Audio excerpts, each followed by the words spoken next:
Saludos, bienvenidos a nuestro estudio para hoy con el tema La genealogía de Génesis. Dios te bendiga.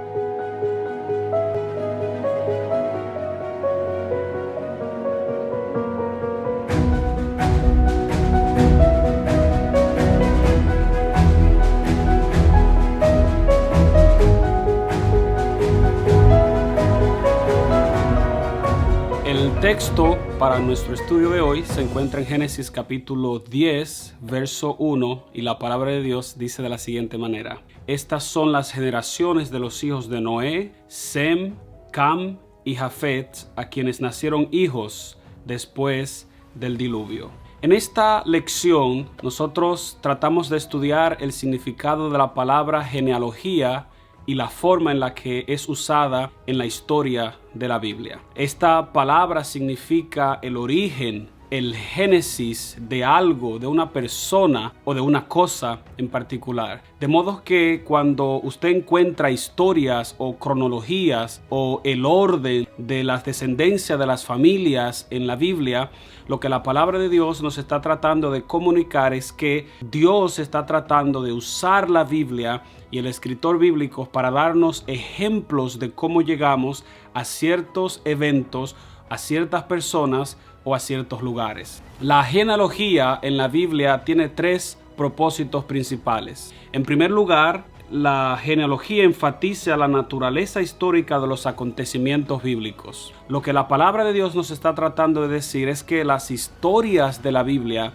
no se produjeron en el vacío. Las historias de la Biblia que contienen personajes reales, lugares reales, familias reales. Son eventos reales que están enraizados en la historia, que ocurrieron de forma verídica. Y la palabra de Dios nos está tratando entonces de conectar. Es por eso que usted va a ver que en la palabra de Dios no hay historia sin profecía y no hay profecía sin historia. Todos los textos, las revelaciones divinas, los llamados proféticos, los milagros de Dios, todo lo que Dios hace tiene un contexto histórico.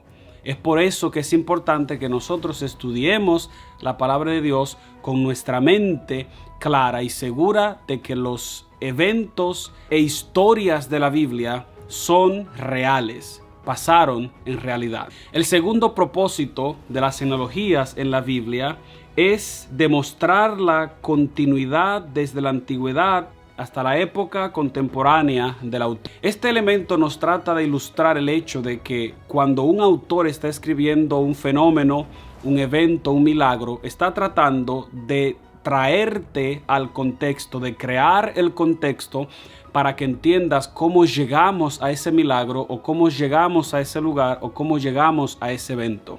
Está tratando de crear un trasfondo, un precedente para que logres comprender mejor el pasado, pero también el presente y puedas mirar con más claridad hacia el futuro. El tercer ejemplo que nosotros encontramos, o el tercer propósito de las genealogías, es el de recordar la fragilidad humana. La palabra de Dios quiere recordarte cómo, en el caso de ayer, cuando estudiábamos la historia de Noé, cómo esa historia tiene paralelos o encuentra su precedente en la historia de Adán y Eva.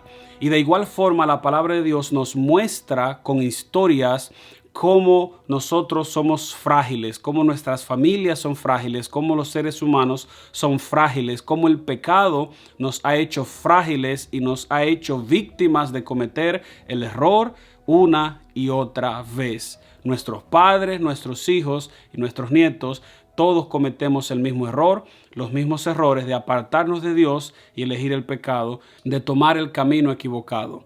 Pero si nosotros prestamos atención a la palabra de Dios, pues entonces trataremos de hacerlo mejor y caminar por el camino que Dios ha trazado para nosotros. Génesis capítulo 10, que es nuestro tema de estudio de hoy, se trata sobre los descendientes de Noé. Estos poblaron toda la tierra. Y Génesis 10 ahora sirve para explicarnos cómo se pobló toda la tierra a partir de los descendientes de Noé. Hay otro detalle. Génesis 10 también sirve como un mapa lingüístico. Claro, porque Génesis 10 también sirve como precedente o como preámbulo para el capítulo 11. En el capítulo 11 de Génesis, Dios divide las lenguas y las naciones. Entonces, Génesis 10 te está diciendo cuáles fueron las lenguas y las naciones que Dios dividió.